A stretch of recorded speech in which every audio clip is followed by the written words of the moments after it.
Peter, how did this collaboration come about? Ridgeview are like they're sort of like a company that approached us, and they've been running the same amount of time as me, as myself. So we came over to look, and they were showing us how lovely the vineyards are, and they are lovely. But my first sort of thought was we should really have someone murdered here. So who else do you go to apart from the murder expert, Peter James?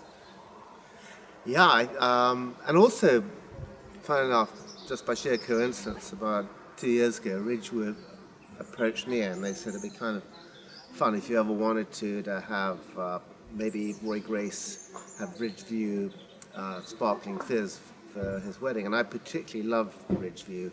We actually had it for our own wedding. And Laura and I got married last year. We had magnums in the 2004 Bloomsbury, I think it was. And I came over here with Laura about a year and a half ago to do a tasting. And I thought, this would be a great place for a murder. You could put somebody in one of the wine vats and they would be gone. I know Peter, he came in, obviously I know his work, but he came into the shop, do you remember? And he was looking at some fabrics with him, and Val came along and asked what your name was.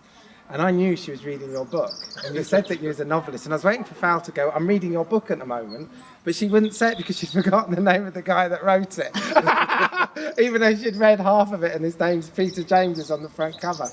But we just become friends, haven't we? Yeah, and then I had this idea, farmer. I always auction the names in a book and accompanies the book for charity a few times a year. And this farmer bid a lot of money to have his chicken farm mentioned in a book. And I thought, how am I going to put a chicken farm in a book? And I thought, I know what I'll do. And I went to see the farm, and they had this slurry, like 38,000 hens, and all this slurry. I thought, Roy Grace will find a dead body in the slurry, and the clue will be he'll find a little bit of fabric.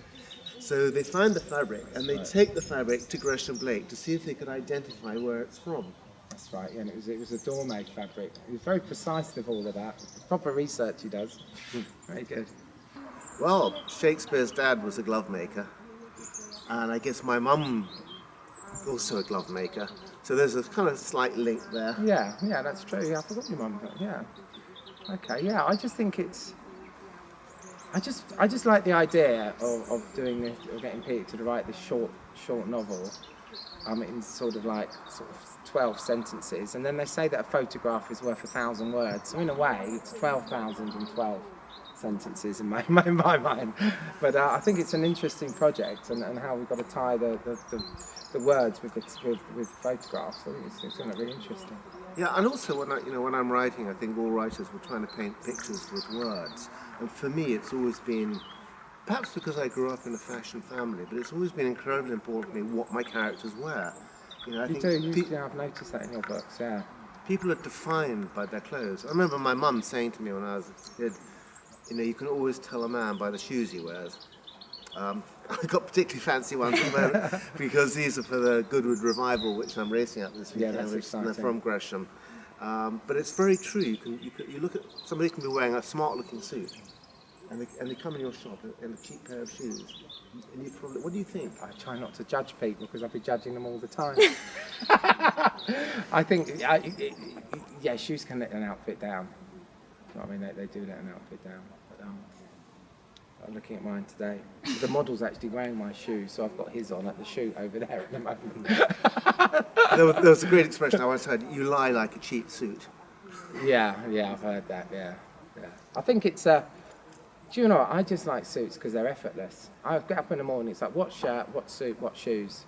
That's it, 3 things to think about. Or otherwise it's like, what jacket, what shirt, what trousers, and suddenly it's like an extra thing to think about, and I'm quite lazy.